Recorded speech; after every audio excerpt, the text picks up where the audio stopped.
Welcome to the College Admissions Process Podcast presented by Prep Expert. Prep Expert offers live online SAT and ACT courses with the best score guarantees, instructors, and curriculum. Go to prepexpert.com to guarantee your child's success. I'm also excited to share my book, Straight from the Admissions Office, a review of my biggest takeaways from the first few hundred podcast episodes. It's packed with direct insights from admissions professionals and practical tips to help students and their families navigate the college admissions process. You can find all of the information in the show notes. Welcome to The Cap, where we are here to speak with college reps and other professionals in the field of college admissions to help answer all your questions and guide you through every step of the process. So if you're serious about college admissions, you've come to the right place. Are you ready? Let's talk about it. And now, here's your host, Dr. John Durante. Welcome to The Cap, the College Admissions Process Podcast. I am your host, John Durante, and it gives me great pleasure to welcome Paola Franco, who's the Senior Assistant Dean and Transfer Coordinator at Pomona College. Now, we had Pomona back on episode 73, which was released in October of 2022. Pomona was also represented for episode 156, where we had a panel discussion with the Claremont colleges, Pomona, of course, being one of the Claremont colleges. And we are so grateful to have Paola here today. Paola, thank you for being here. How are you? The gratitude and pleasure is all mine, John. Thank you for having me, and I'm doing very well today. How are you? I'm doing great, and even happier to have you here so that we could get a refresher on the awesome Pomona College. So Pomona College, of course, is widely recognized for its commitment to a rigorous liberal arts education in a close-knit residential setting, Paola. So how does that mission come to life in the day-to-day student experience, both inside and outside of your beautiful classrooms? A great first question, John. And I love this conversation because I love talking about Pomona and describing it and thinking about it, and experienced it as an alumna myself as well, as an intellectual playground where learning happens everywhere. Right? You mentioned that residential experience inside and out of the classroom, and the lines really get blurred. We're home to 1,700 students who are coming to us from all over the world, all over the country with their varied interests, and those students all come together and meet in average class sizes of 13 students. Again, alumna on my smallest was 4. The smallest I've ever heard of was 2. So you really get an opportunity to, meet faculty. They get to know you, they get to advocate for you, connect you to opportunities, but also you really get to know your peers and get to walk out of that classroom and have that learning continue into the dining halls, into the residence halls. We are overwhelmingly residential. 98% of our students will live on campus. They're 2 to 4 years, depending if they're a first year or a transfer student. And that first year, again, because close-knit relationships are so important to us, they're living in what's called a sponsor group, which is a group of about 12 to 15 first year or all of our transfer cohort living together with assigned sponsors who are there to help you get acclimated and find your way, find the best cup of coffee, identify, an advisor, help you make those critical decisions to, having the best time on campus. And then, of course, you'll go to class, you'll get more involved. And that all of that manifests also in peer-ran mentor sessions, an extremely collaborative culture. And again, one of the things that most surprised me, especially as a first-generation to college student, was that we would be up late talking about our academics. And that's just the beauty, not even our academics, our interests. And that's just the beauty of an experience like the one we can offer at Pomona. So those are some of the ways that comes to life.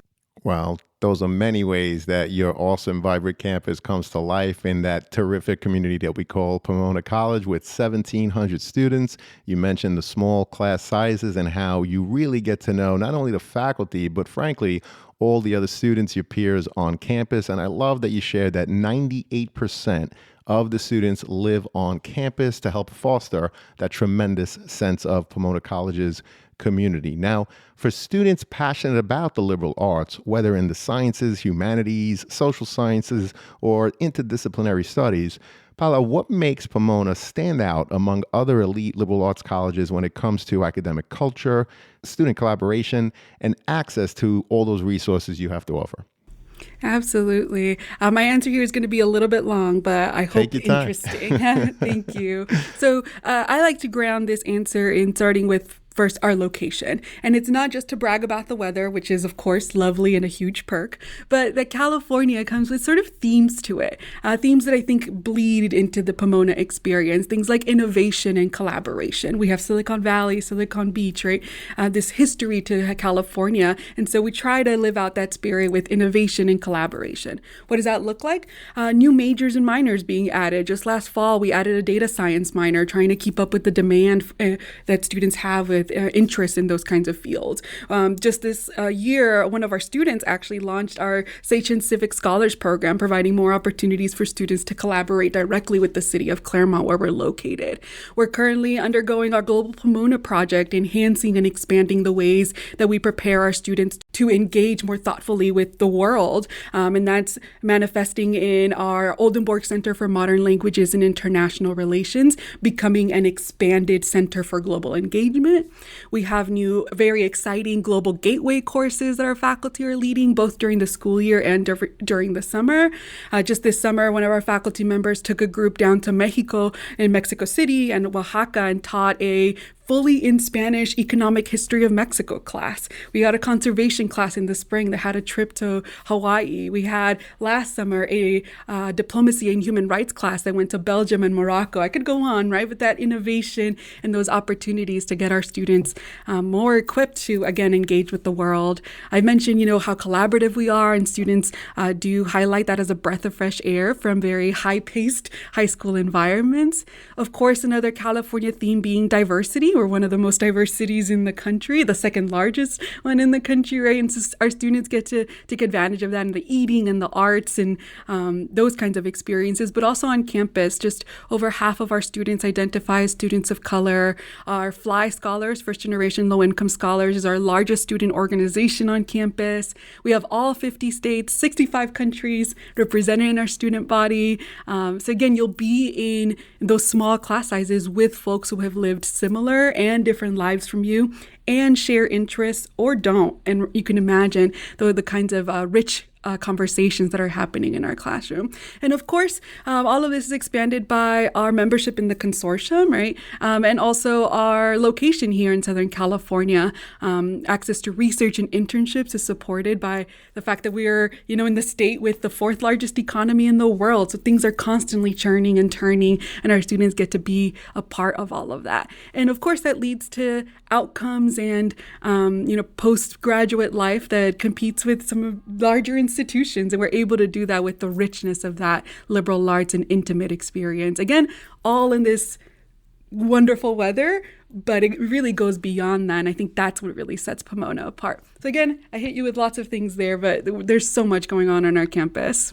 Well, you hit us with a lot of great things. You talked about the consortium, the amazing location and the climate, all of those new programs, your diversity, which you clearly celebrate at Pomona. And it definitely sounds like a place, by the way, where you never remain stagnant, right? You're always looking for new things and innovation to help your students continue to cultivate that amazing Pomona College community. So we appreciate that. And so one of the things that our students listening and their families want to hear about is that holistic review process. So Paola, let's dive into your admissions process. What qualities, experiences, or values tend to stand out in applicants who are a particularly strong fit for Pomona's intellectually curious and engaged community? Yeah, another great question. And we actually have a system for this that we're always very happy to talk about called the valued qualities. If you look that up, it'll be your first hit right there. They're on our website. And I'm going to go through them fairly quickly here, but know that they're available in that manner as well. And again, we're always happy to chat about them. So the 5 valued qualities, they have some acronyms. The first one is intellectually capable and academically committed, ICAC. And that is just, our verification, if you will, that a student's academically ready for Pomona. You can imagine that's grounded in the transcript review, a little bit of standardized testing if that's available, those kinds of pieces. That's the only one that's required for admission. Of course, we want to make sure students are ready for Pomona. And after that is where the other 4 really come into play. The next one is probing inquiry and creative learning, PICLE, which is my favorite because of the acronym. And that is curiosity, intellectual curiosity at work. What are you excited to learn about? What questions do you have about the world? How do you engage with learning? Our next one is CSEP, Commitment to Collaborative Engagement and Perspective. And that's really an opportunity for us to learn about students' lived experiences and how they plan to share those and maybe also take those in when other students are sharing them at Pomona. So that collaboration across diverse perspectives, which again is a core value of the Pomona experience. C and B, investment in community network builder. What are you doing outside of the classroom? How are you contributing to your community? How are you engaging, again, outside of the classroom in particular? And the last one, personal traits. We are again, highly residential community. We are a community, a very caring one. And so we want to make sure that folks are going to contribute to that. Sometimes we talk about personal traits as the roommate test. Is this student going to be a decent roommate, or are they a bit of a jerk? Right? We don't want so much of the latter, ideally, all right, as much as we can glean that from students' applications. And so that the system of 5 things, as we look for them in applications with our liberal arts values in mind, of course, as well, those are the things that tend to stand out. And again, that we're looking for and we value in the application process. And it's worth noting, these are grounded in our mission statement and in the Board of Trustees charge to the Office of Admissions. So they're really at the core of what we're trying to do here at Pomona. And I think that's such an amazing answer, because you're talking about what's at the core at Pomona. But by the way, regardless of which college or university you're researching, students, everything that she's saying in terms of look at the website, look at the mission and philosophy statement, it's all there. The colleges are talking to you. They're telling you their quote unquote valued qualities. And I know that you talked about all 5 of them. You're really looking, of course, at the academics, whether or not you could handle the work, and also what have you done as a community member that's going to indicate the type of community member that they'll be on your campus. As you mentioned, are you going to be a good roommate? Are you going to be a good classmate or not? These are things that are at the core of the values that are important to Pomona. And by the way, so many other colleges and universities. So students, it's a great message there. Look at the websites for the latest and greatest information. The schools are very transparent in terms of what it is that they're looking for. Now, you talked about a lot of pieces in the holistic review, so let's unpackage it a little bit here, Paola, if you don't mind. Pomona is, in fact, test optional. Can you walk us through how applicants should decide whether to submit those test scores and how your team evaluates applications without them in a way that ensures equity and fairness for all? Absolutely. Another great question. And I want to start off by emphasizing, if you will, that this is truly a personal decision for each student. When we say test optional, we mean it. Live your best life and submit test scores. Live your best life and don't submit test scores. Both of those are perfectly fine by us. Now, some questions that might help a student consider is whether or not they should submit testing is first, how do they feel about them? Are they proud of those scores? Do they think they're indicative of sort of their abilities? Or maybe not. And again, no harm, no foul if you don't submit them. How might it read alongside the rest of your application, particularly those other academic pieces, namely the transcript? Does it confirm? Does it contrast? Provide a counterpoint to what we're seeing there? And of course, how do they compare to averages? You might look at schools' averages. We've been posting ours, for example. And as you look at those, you can see, are you close to that? Are you within that? Are you above that? And it's worth noting that those averages for most places are going to be a bit inflated right now.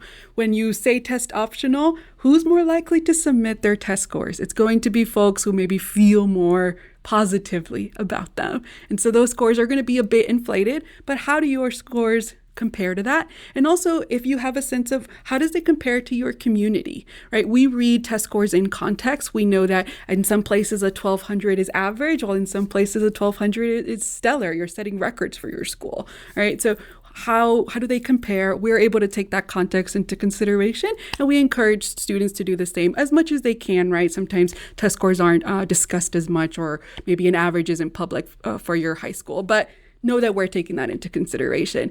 And as you make this decision, which again is ultimately a very personal one, I want to encourage students to let go of the notion that this one factor is a deciding one, because it just simply isn't. It's one of many things, and arguably not the most important one. And to help with this, I like to offer students a quick metaphor, John, if you'll humor me. Absolutely. I like to think of students' applications as a pizza. I love eating. I love a good pizza. I love a good slice, right? If every component is a pizza slice, wonderful. For those optional ones, if you didn't submit testing, it doesn't mean someone came in and stole a slice of my pizza. I would be distraught, right? It instead means that all those other slices are just a little bit bigger, right? I still have a complete pizza that I am going to enjoy and dig into, but that one piece isn't there. And so as we talk about how we evaluate those applications, that's simply it. If it's there, it's one of many components that we consider. And if it's not, we look at everything else, and everything else is just going to carry a little bit more weight. And we never assume that if testing isn't there, it's because it wasn't good or anything like that. We're interested in giving you the benefit of the doubt. And again, this is not the most important factor in our review process. Well, I appreciate that. And we talk a lot about how you guys are admissions counselors. You're not rejection counselors. So you're looking for reasons to admit students. And I really appreciate the analogy with the pizza. First of all, because I love pizza, but also because it was a great visual to really understand your holistic approach. So let's unpackage it just a little deeper, Paola. When evaluating a student's transcript, right, which is really the most important piece of the academic portion of the review, what are the key elements your team focuses on beyond GPA, such as rigor, grade trends, and course availability? And how do you approach students coming from different high school contexts, including those with limited access to AP, IB, or even honors courses? Fabulous question again. So all of the above matter to us. Yes, rigor, grade trends, course availability. GPA is an average. It's literally in the name, right? So, and we're more interested in the whole journey, the commitment, right? Our intellectually capable and academically committed is part of our review process. It's the name of the first valued quality. So looking at if you do have a stumbling block, how do you bounce back from that?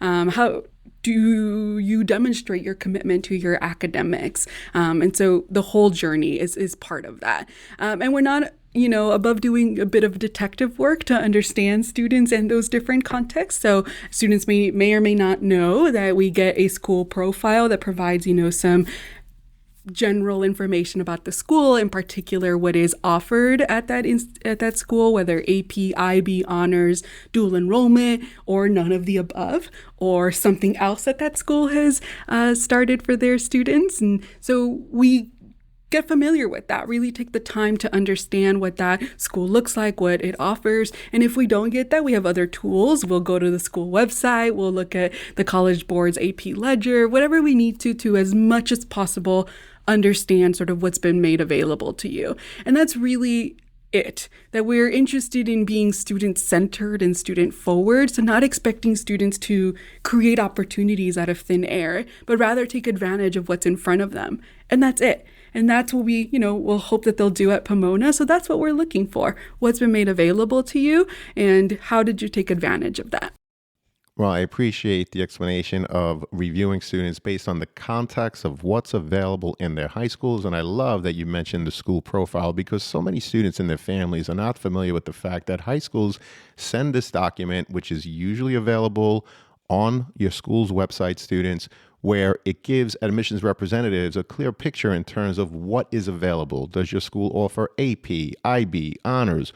What's given weight, what's not given weight, and so much more. So if you're not familiar with it, it's good practice to become familiar, just so you get a good indication in terms of what admissions representatives see on the other side. Now, I know we talked about the GPA, obviously, but I was curious, Paola, do you recalculate GPAs to a standardized scale? And how do you consider differences, again, in high school curricular and grading policies when reviewing applications from across the country and even around the world?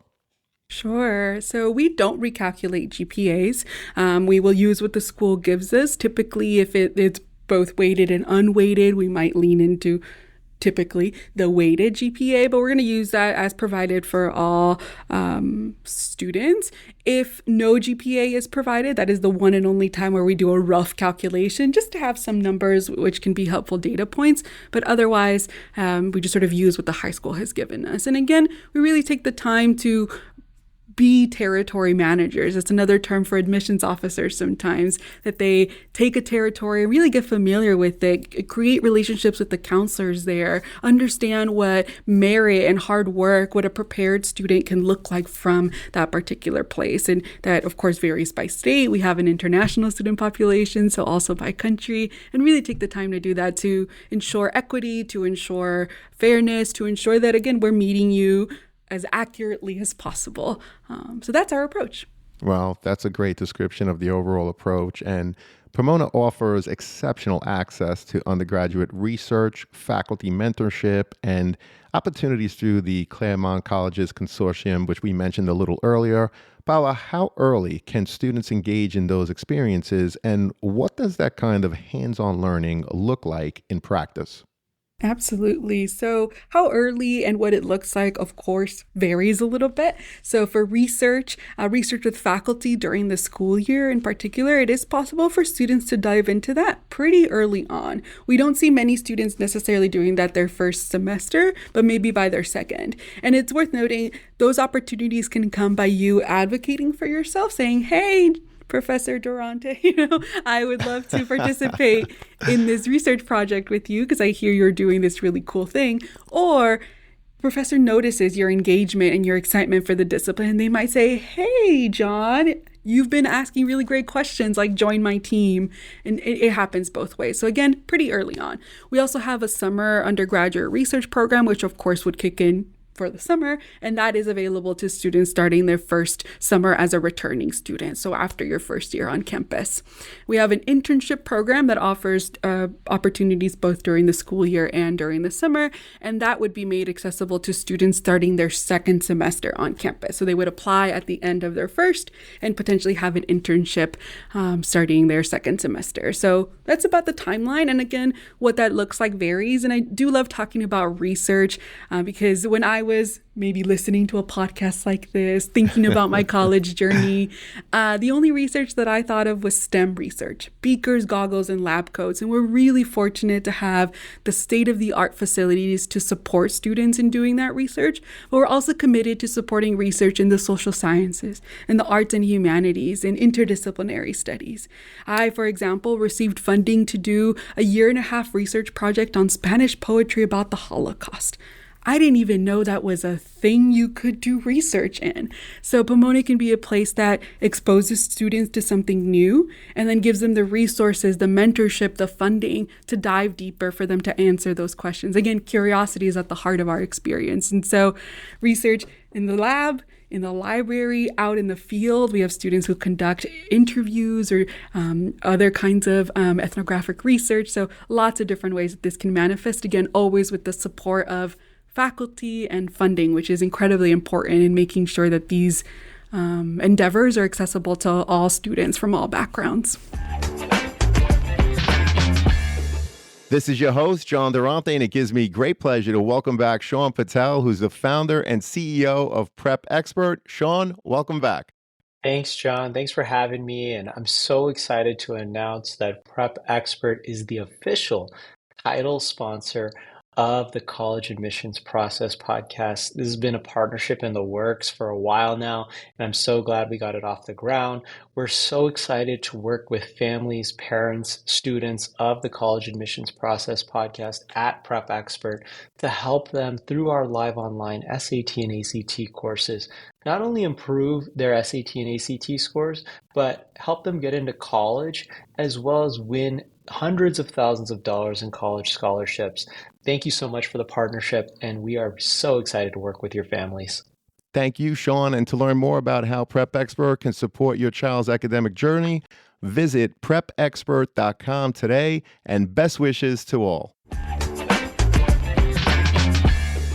Well, Paola, you're doing a phenomenal job talking about all the amazing opportunities that you have for your students, not only in your classrooms, but beyond, on your campus, and even off your campus. And so again, it sounds like you really have something for everyone. What about for neurodiverse students or those who had an IEP or a 504 plan while in high school? What kind of academic and personal support does Pomona provide, both during the admissions process itself and once students are on that amazing campus?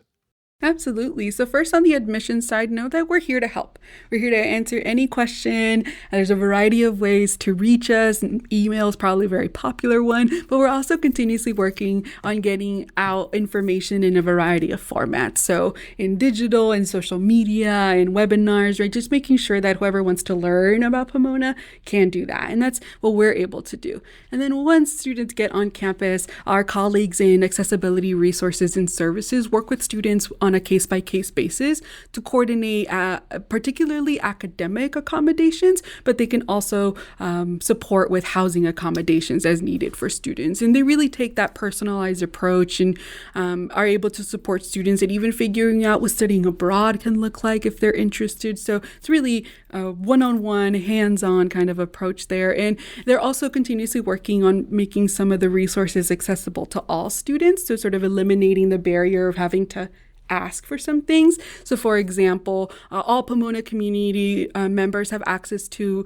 text-to-speech software. So if you wanted to use that, you don't even have to put in, an official request. So they're also working on those kinds of projects to make sure, again, all learners, all students can thrive at Pomona. But again, our accessibility resources and services team is the main support for these kinds of needs at Pomona.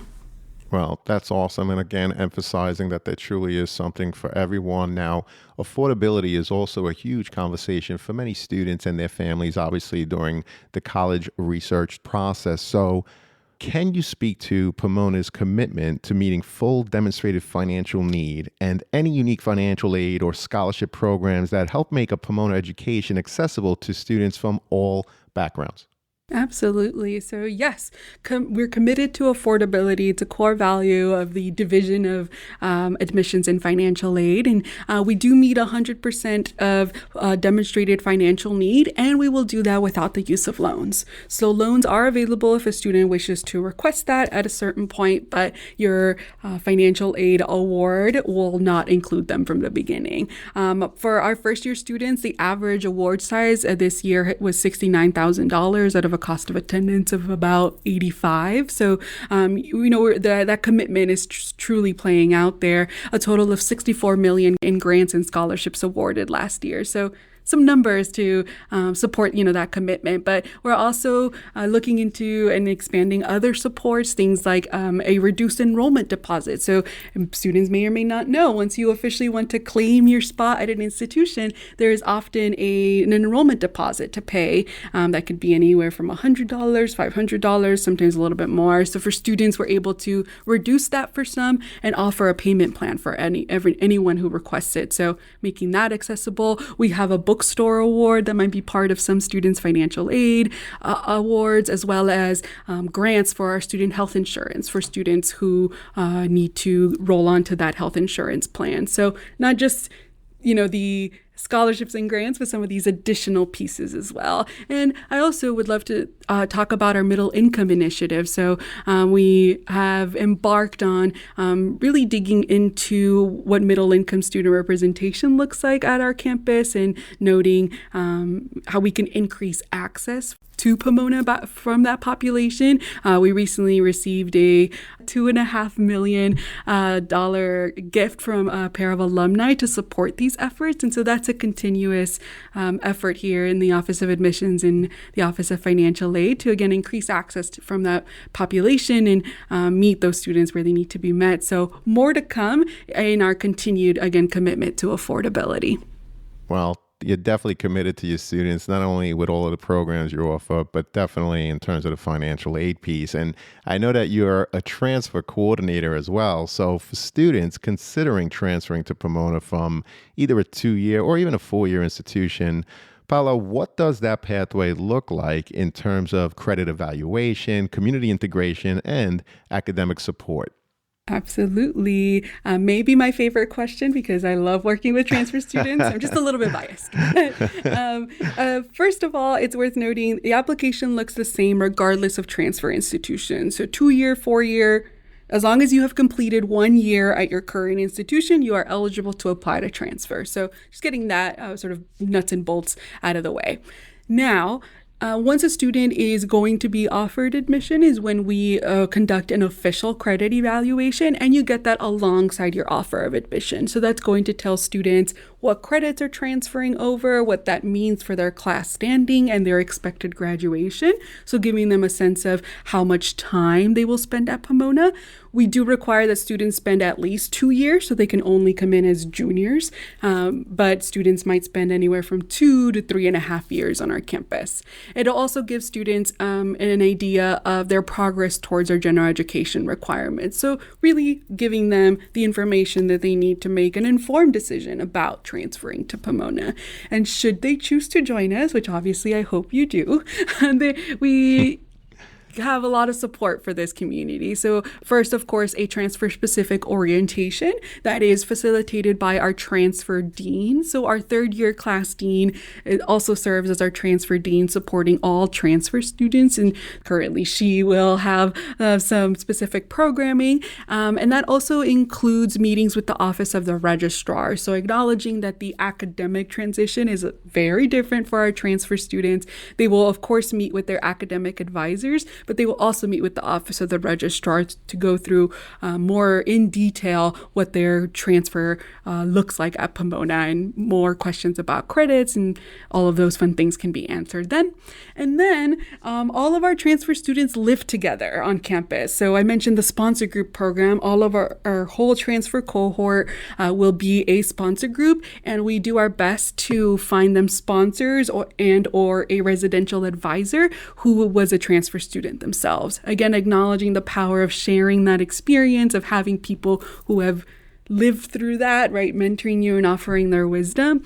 We strive for that. And beyond the Pomona community, we're of course a member of this beautiful consortium, and there is a thriving 5C Transfer Student Association. So letting students build community, not just with Pomona transfer students, but with 5C transfer students. Because again, we know the power of having those relationships. So that's a little bit of what that looks like. And if folks have questions in particular about this, there are ways to meet with me one-on-one, again, acknowledging the nuances of this particular, college journey. But yeah, we're here to help.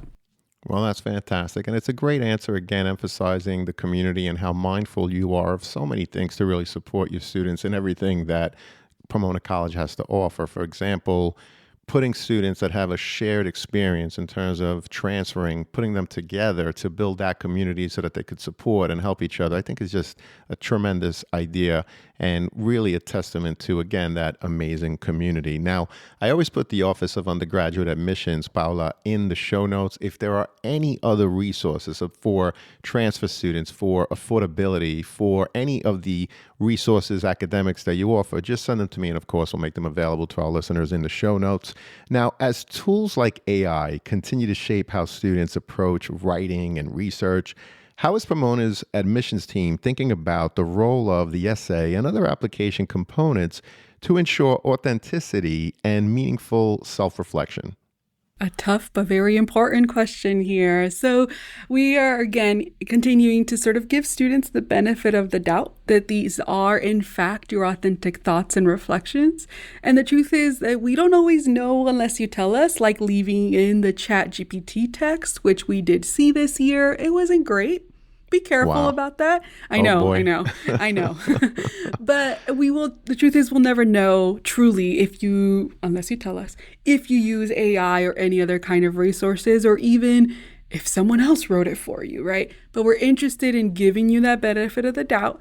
And we're also training for this, talking about this, keeping a closer eye out for tone or style shifts, right? As much as we can, noting discrepancies between student narrative and maybe what the school is telling us. Just keeping a little bit of a closer eye, while again, still very much giving you students the benefit of the doubt. And that's, we hope, how you are approaching the application process. And we do encourage you to remain authentic to yourselves. That's who we want to meet in your applications. That's who we ultimately want to admit and have on our campus. And again, we encourage you to do that. We hope that that's what you're doing, and we'll give you the benefit of the doubt.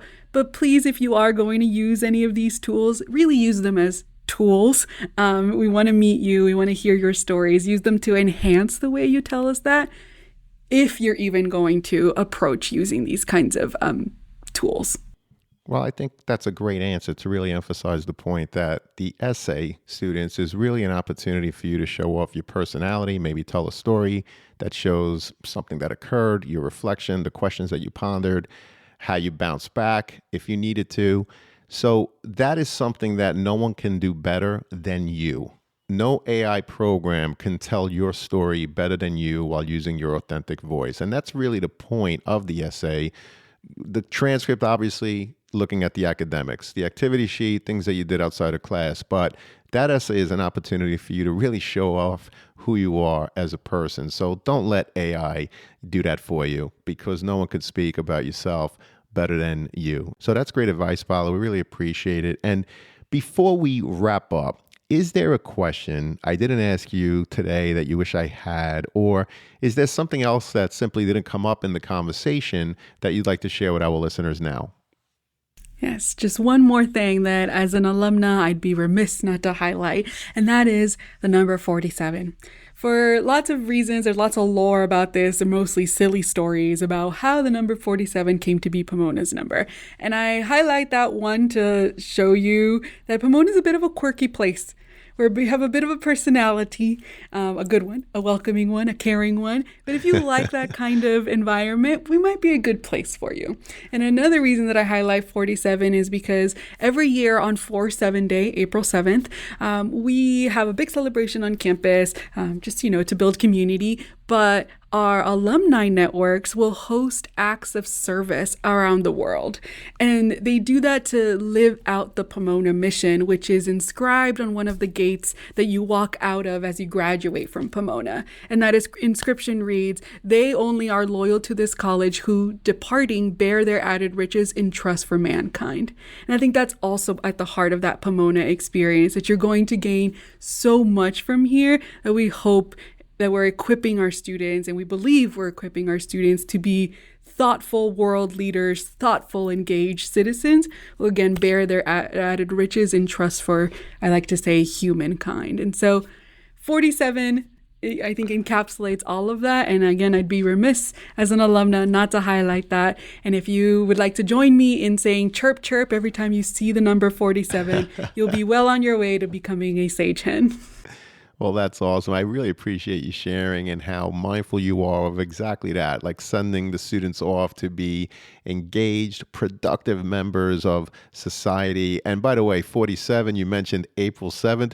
That happens to be my birthday. So, there you go. Chirp, chirp, right? Fantastic. Well, listen, you're awesome. This has been a phenomenal conversation. Unfortunately, it does lead us to that last question, which is, what are your top 3 pieces of advice that you would provide students and their families who are preparing for the college admissions journey, especially for those considering highly selective liberal arts colleges like Pomona? Absolutely. So my first piece of advice is pragmatic, and I wouldn't be me if I didn't start that way, but really encouraging you all to stay organized. Take notes as you're going on these college visits. The more you go on them, the more they kind of start to blend together. Or if you're listening to webinars, however you're learning about colleges, just take notes to keep those thoughts organized. In that, save your passwords, please. As you apply to colleges, you get portals to each of those institutions to follow up on missing materials and eventually get your decision. Save that password, please. Make sure it's somewhere safe. So just that sort of pragmatic piece of advice. Now, different kinds of pieces of advice. First, enjoy this time. Whether you are going to be a first-year student, leaving high school, or leaving your community college, or just, looking at other opportunities transferring from a 4-year institution, enjoy whatever this last stage is for you. Going to college for the first time. It's a point of transition, and I hope you're able to take that in. With that too, don't let this one, big milestone be the center of your life during this time. Find other things and to enjoy this, again, transition period. And last but certainly not least, keep an open mind.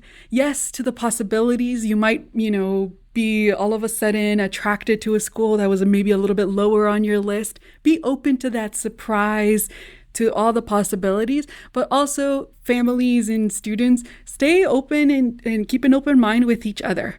Whether or not you're the first in your family to go to college, a sibling has done this before, this is the first time that you are going to college or you are transferring, and your parents, your family, whoever is experiencing you going to college. So give yourself some grace, assume good intentions, and just keep an open mind as you go through this process. And also, again, remember to have some fun.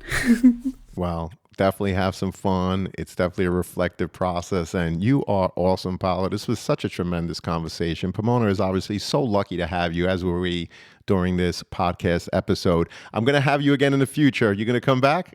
Absolutely. Anytime. Well, thank you so much, Paola. Thank you, John. And thank you, everyone, for listening. Our pleasure. And to everyone out there, good luck with the college search. Take care all, and best wishes. Thank you for joining us on this episode of the CAP, the College Admissions Process Podcast. We hope you enjoyed the show. If you did, please don't forget to tell a friend and follow us on Facebook, Instagram, Twitter, and wherever you listen to your podcasts. I am your host, John Durante, and I look forward to seeing you on the next episode of the CAP. Thank you for listening to the College Admissions Process Podcast presented by Prep Expert. Prep Expert offers live online SAT and ACT courses with the best score guarantees, instructors, and curriculum. Go to prepexpert.com to guarantee your child's success.